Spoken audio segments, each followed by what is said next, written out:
Broadcasting System presents The Mysterious Traveler, written, produced, and directed by Robert A. Arthur and David Kogan, and starring one of radio's foremost actors, Chuck Webster, in It's Only Money.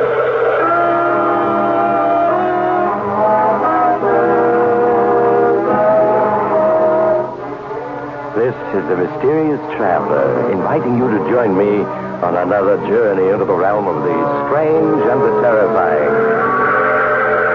I hope you'll enjoy the trip, and it will thrill you a little and chill you a little.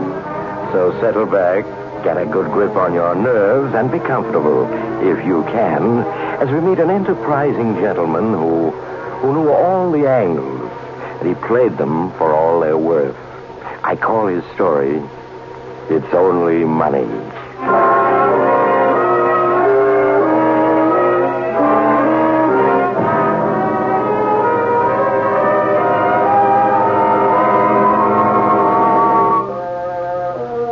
My friend Charlie Ruffing is a highly educated man. He has a degree from the School of Experience, and he's done postgraduate work at Larceny College to win an advanced degree as expert chiseler and all-around confidence man. If there's a way of making easy money he hasn't tried, it's not worth trying. That's right. But I'm reforming. Beginning now, I'm never going to touch another dishonest dollar. You think I don't mean it? Just listen to my story and see. Let's go back a few months. I was doing all right cleaning up on the ponies. I'd worked out a brand new system, see? I owned 8 different race horses under 8 different names. I had a different trainer and jockey for each horse. I gave all my instructions by phone, and nobody knew I had any connection with any of the horses. Well, every once in a while, it worked out so that only my horses were running in a certain race. And then I decided which one I wanted to win, gave all my different trainers their instructions by phone to make sure the right horse won, then went out and placed my bet. Well, naturally, I could only work it for a while, but I planned to make one big cleanup and quit. My partner was Figures Freddy, a big numbskull who couldn't read or write, but could add up figures in his head like an adding machine. Well, we were sitting in my apartment listening to the racing results. Coming into the stretch now, had a girl in the lead by a neck. Stepson, second by a length. Second cousin coming up fast on the outside. Shut it off, Figures. We haven't any dough up on this race. Okay, Charlie, if you say so. Stepson takes the lead. What's our bankroll now, Figures? Let me think. $25,920.48. Is that all? Yeah. Well, I thought we had $50,000 in the kick. Well, expenses have been heavy. Gee, what it costs to feed 8 horses, not to mention entry fees. Why, hay alone sets you back. Spare me the details. Yeah, sure, Charlie. Figures I'm getting uneasy. Somebody's going to tumble to our setup soon. That's what I've been telling you. We'll shoot the works, one big killing and quit. What's our next setup? Tomorrow, the 5th at Sandy Park. 5 horses running, all out. Yeah, I remember. We got Surprise entered, huh? Yeah. Saving him for the right spot. What odds do you think he'll bring? Ooh, 15-1, easy. Then the bankroll goes on Surprise tomorrow. Yeah, but who'll take such a big bet? Odds on Harry and his syndicate can handle it. We played him careful, won only a little. Now we can nick him good. Harry is a real tough cookie. If you welch on him or he catches you being crooked, he'd just as soon drop you off the top of a building as not. He won't catch us. We'll clean up good and clear out. Fast. So I telephoned my trainers their instructions, made sure Surprise would win, and me and Figures dropped up to odds on Harry's private bookie office the next afternoon. Well, Charlie, how's the boy? Drop in for business or just to cut up touches? Little business, Harry. Thought I might make a bet or two. Just pass the time. Got your eye on anything special? Well, Figures here has been doing some handicapping for me. Thinks the 5th at Sandy Downs looks good. The 5th? Well, let's see who's in it. Summer Rose, Second Cousin, April Morn, Firecracker, and Surprise. Firecracker's the favorite. I can give you 2-1 on him. Oh, now, Harry, you know me. I always like a long shot. I was thinking of Surprise. Surprise? Yeah. You're kidding. No, Harry, Surprise ain't a bad horse. He just had hard luck. He's due. So's my rent. All right. Here's my chance to win my dough back. I was going to set a $1,000 top on you, Charlie, but if you want to bet on Surprise, there's no limit. Now, Harry, you tempt me. Might go the whole works. Anything up to $50,000, Charlie, and no more the better. I've only got 25 G's in cash. I might go for 50 if you'd take my check for the difference. Why not? 50,000 on Surprise in the fifth. But I can't give you any track odds. 10-1 is the best I can give you. Ah, well, it's only money. I'll take it. Gee, that'll mean a $500,000 payoff. If he wins, figures. If he wins. Oh, sure. If. Surprise hasn't got a chance. Still, I better lay off part of that bet. Excuse me while I get on the phone and arrange it. Harry went off to make arrangements to place part of the bet, and Figures and I just looked at each other and sat tight. $500,000. This was it. This was the big jackpot I'd been working toward all my life. The more I thought about it, the better I felt. And when the race started, I felt even better yet. Surprise started in front, and he stayed there, all according to my orders. They're rounding the final turn. It's still Surprise, April Morn, Summer Rose, Second Cousin, and Firecracker in that order. Surprise is 2 lengths in front and pulling away, which is a real surprise because he hasn't won a race all season. Now they're in the stretch and Surprise. Wait a minute. Surprise is in trouble. His right rein broke. The jockey can't control him. Surprise is pulling wide. He's angling across the track in front of April Morn. That may get him disqualified even if he does win. No, April Morn's gotten around him. April Morn is almost at the wire. She's over. Summer Rose second, Firecracker third, Second Cousin fourth, and Surprise, who had the race all wrapped up, has stopped. The jockey is getting off. Gosh, Charlie, he didn't win. Oh, he didn't, did he? I told you didn't have a chance. Well, as you always say, Charlie, that's only money. Yeah, that's right. Only money. You want to settle up now, or are you going to bet on the 6th? Oh, no. I've had enough for today, Harry. Well, here's the 25 grand I have on me. I'll give you a check for the other 25. You do that, Charlie. The check will be good, won't it? Good? Oh, sure. Hey, well, what's funny, Harry? You too, wise guy. You're funny. Well, what do you mean? You and your 8 different stables, Charlie. What an idea. You mean you know about it? Yeah, I just found out a couple of days ago. Oh, it was kind of clever in a way. But you see, Charlie, you went at it wrong. What do you mean, Harry? Charlie bought the horses, but I bought the jockey. I figured you two'd be aiming for that race, and I guessed it would be Surprise you set up to win. As soon as you made the bet, I got on the phone, and... do I need to blueprint the operation? Yeah, but, Harry, that ain't honest. Isn't it? No. I'll take that check, Charlie. And if it bounces, so will you. From a 20th floor window. How do you like that? Odds on Harry had played me for a sucker. Me, Charlie Ruffing, honored graduate from the School of Experience.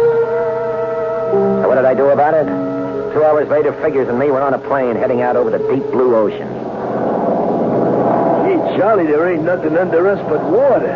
I never knew there was so much water. Well, now you know. How far is it to the nearest land? How far, huh? About 1.5 miles. Oh, that near? Well, I guess I could swim that far. Which direction, Charlie? Straight down. Shut up, I'm thinking. Yeah, but Charlie... Oh, yeah, what is it? But why are we flying to Europe? We've been moving so fast, I ain't be able to figure it out yet. I thought it was obvious. We gave Odds on Harry a bad check for 25 grand, didn't we? Yeah, I guess we did. And what'll he do when it bounces? Well, he'll come looking for us. And he won't be feeling friendly. No. So with my last dough, we buy tickets for Paris, France. Always heard it's cheap to live there. And it's a long ways away from Odds on Harry. Once we get there, well, we'll just have to figure a new racket. So we reach Paris and get rooms in a flea bag of a hotel. And I think and think and think. And I haven't an idea. Well, I'm sitting in a little cafe with a glass of wine in front of me, wondering if jail or starvation is better, when Figures brings up a pal he's met someplace. Well, Figures never worries. He can't read, so the news and the papers don't bother him. And he hasn't brains enough to worry on his own account. Charlie, I want you to meet the Count. Count Alessandro. This is my pal, Charlie. It is a pleasure. Well, sit down, Count. Are you French? Oh, I am part French, part Swiss, part Belgian, part Italian. Well, a man of parts, huh? Have a drink. You're most kind. Garçon, another bottle of wine. Well, what's your racket, Count? Pardon? What's your game? How do you make a living? Well, he's an inventor, Charlie. Oh, an inventor, huh? Any money in it? Hélas, no. Oh, here's your wine. So, have a drink. What do you invent, Count? You want to know what, Charlie? He's invented a machine for making money.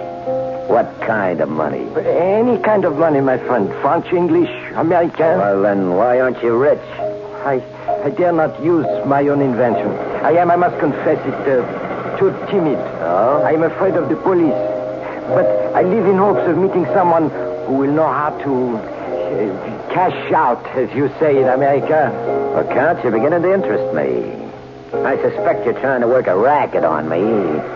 But just the same, I'll take a gander at this money-making machine of yours. I figured this little Count Alessandro, as he called himself, was a phony.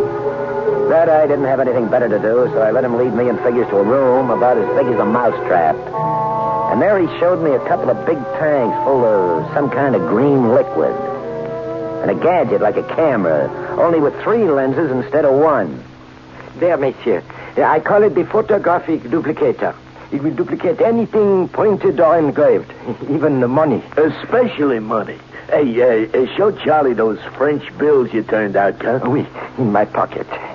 You see, Mr. Charlie, 1,000-franc notes. Uh-huh. Hey, they look good. Boy, they look very good. Yes.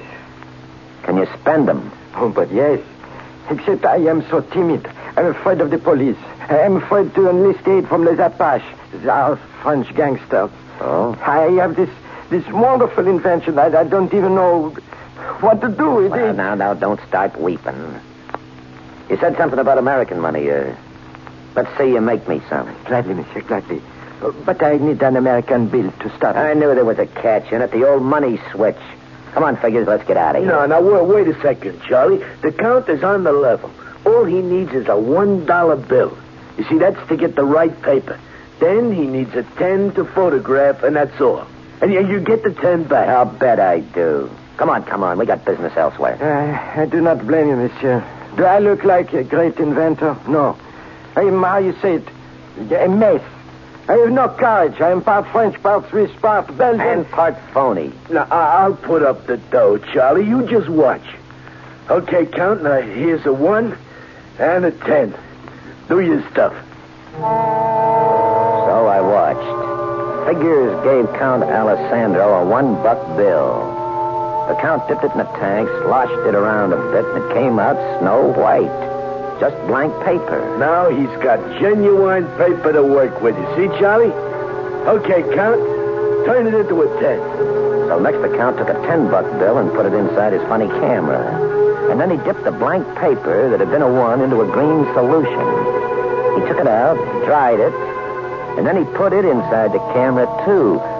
Turned on a bright light for about 5 seconds and took it out again. It was still blank.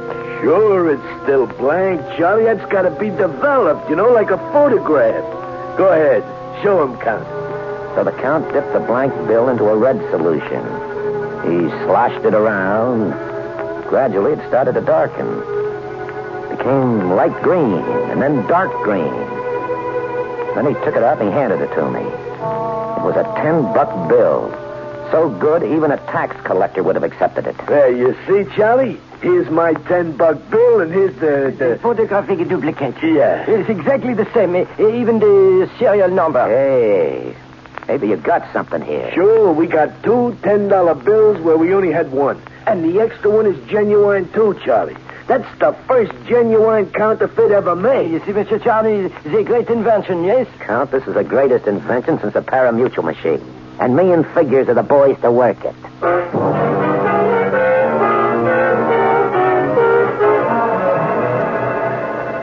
Charlie, I've been figuring. Yeah? Anything bigger than 100 is hard to pass. Anything smaller takes too long to add up the big dough. That's right. So we should concentrate on hundreds. Now, $1 million is a nice round figure. I'll say. So round, so firm, so fully packed. Yeah, well, it takes 10,000 hundreds to make $1 million. Now, to get the right paper for 10,000 bills, we got to start with 10,000 singles. The count bleaches them white. Huh? He photographs hundreds on the paper, and we got $1 million in genuine counterfeit dough. Oh, keep talking. I love to hear big figures like that. Yeah, but where are we going to get the 10,000 singles?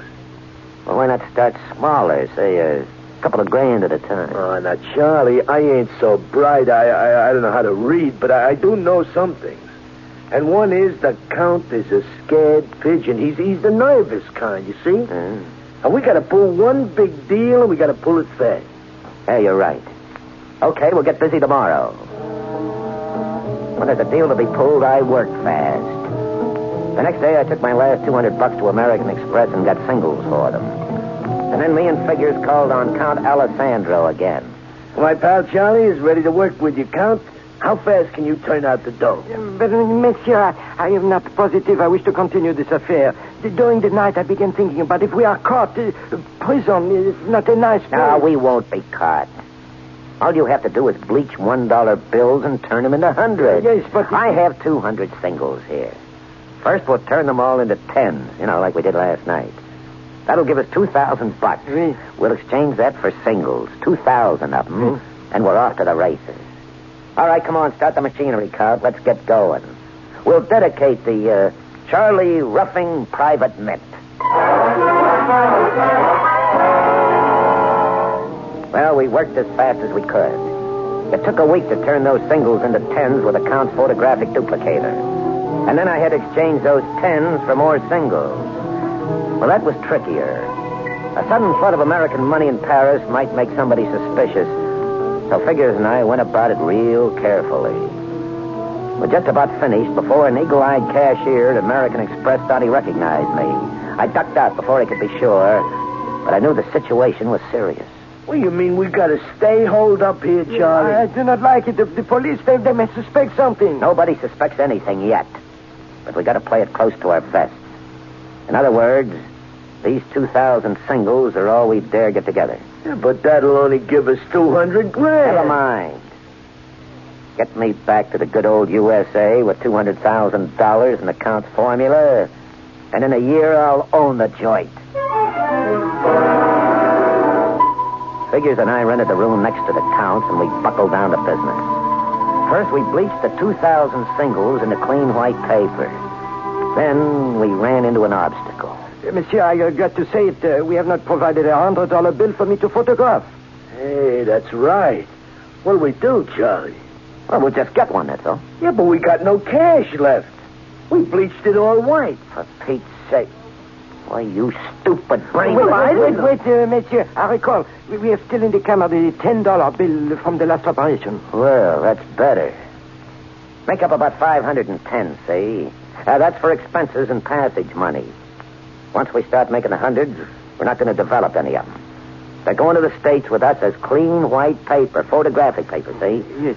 All right, that way we don't run any risks. And anybody who searches our baggage only finds blank paper. We'll dip the stuff in the Count solution back in New York when we're safe. Oh, sure. That's smart, Charlie. All right, now you two get busy. When you got the tens made, go buy a $100 bill someplace. Don't go to a bank. Maybe being alerted or something. Look, there must be a money-changing joint handy. Oui, monsieur. I know one. He's very unscrupulous, but he never asks questions. Well, then go to him. Figures, you go along. See the count doesn't get gypped. Yeah. All right, now get going and let me get a little shut-eye, will you? I'm just dead on my feet.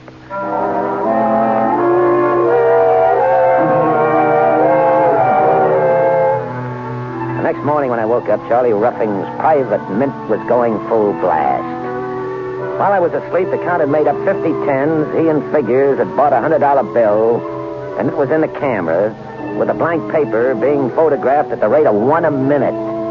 Oh, $100 a minute. That was the kind of money I'd been aiming for all my life.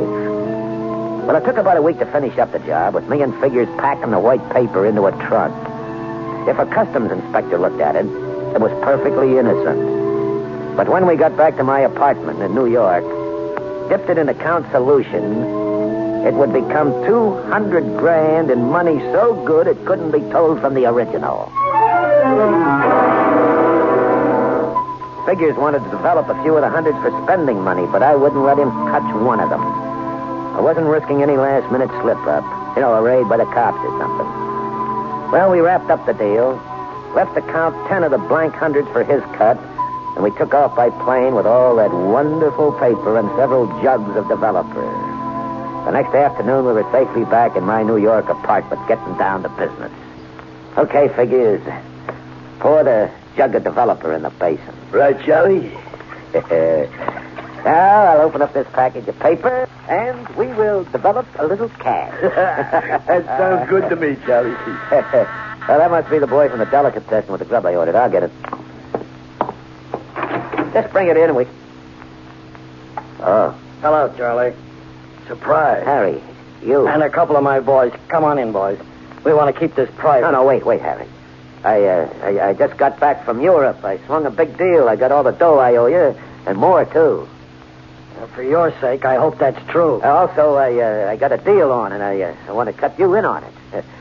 But I'd like to talk about it in private. Can't the boys wait outside while we talk? All right, Charlie. For a couple of minutes. Now, wait here, boy, but come fast if I call. Now, just what is this deal you mentioned, Charlie? I'll give you 2 minutes to outline it. I can outline it in 1 minute. How would you like a half interest in the United States Mint? Harry got interested fast. I told him I'd fly back to Europe and bring Count Alessandro and his apparatus here. Harry and his syndicate would arrange for the distribution. Yeah, we could easily push $10 million a year of our special genuine counterfeit. Yeah, that appealed to him. That sounds good, Charlie. If true. Harry, we can demonstrate right on the spot. We've got the paper, we've got the developer. Figures. Yeah, Charlie. Develop a $100 bill for Harry. Sure, Charlie. Well, our first 100, Harry. We'll frame it for a souvenir, huh? How's it coming, Figures? It's turning green. Hey, you see, Harry? Hey. I'll be a horse's uncle. Hey, I can see the figures in the corner. 100. Another couple of seconds, and it'll be ready, and then I'll try it. So you see, Harry, what a big thing this is? Yeah, we can develop an international syndicate. England, France, Switzerland, Sweden even. Yeah. Why, we'll load everything in sight before we finish. Okay, it's all done. And here it is, Harry. Hey, that sure does look pretty, doesn't it? Oh, beautiful. Yeah. Looks just like... Why, you two-timing chiselers. Huh? You double-crossing crooks. What kind of a gag is that? Something's wrong. Slug him. I'll fix you two. I'll make you so sore.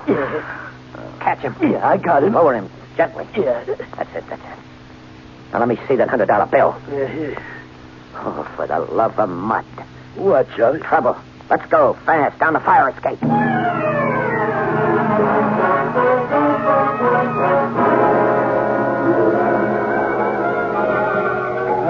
Gee, it's sure nice here in Mexico City, huh? Yeah, but Charlie, why are we here?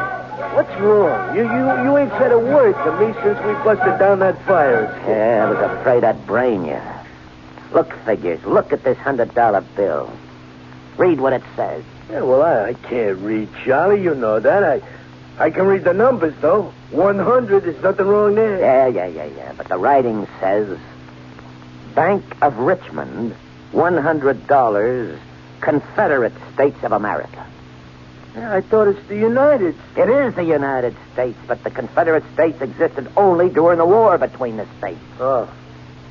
Crooked money changer in Paris pawned it off on you in a cart.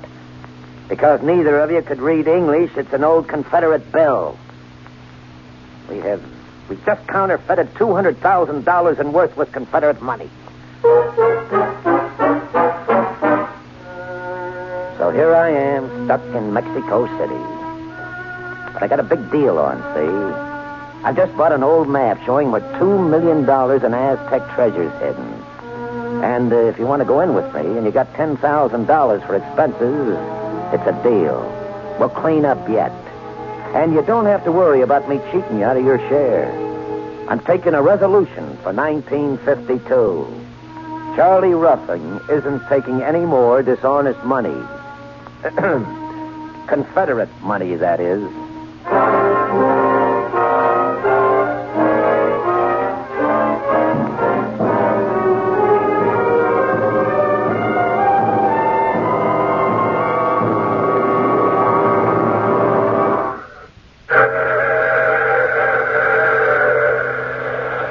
This is the Mysterious Traveler again. Too bad about poor Charlie's business ventures, isn't it? He has such brilliant ideas, and they always seem to go wrong. But some men are like that.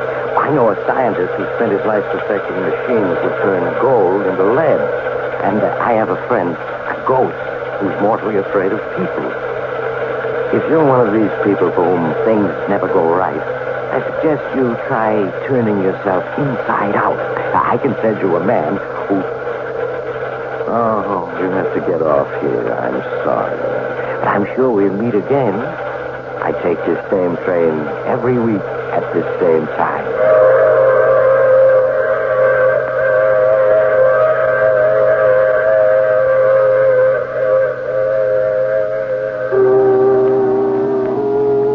You have just heard The Mysterious Traveler. Now you can follow other tense and suspenseful adventures of The Mysterious Traveler in the current issue of The Mysterious Traveler magazine, now available. In our cast were Chuck Webster, William Zuckert, and Albert Oppenheimer, with Maurice Tarplin starred in the title role. Original music under the direction of Emerson Buckley, composed by Richard DuPage. Phil Tonkin speaking. This program came to you from New York.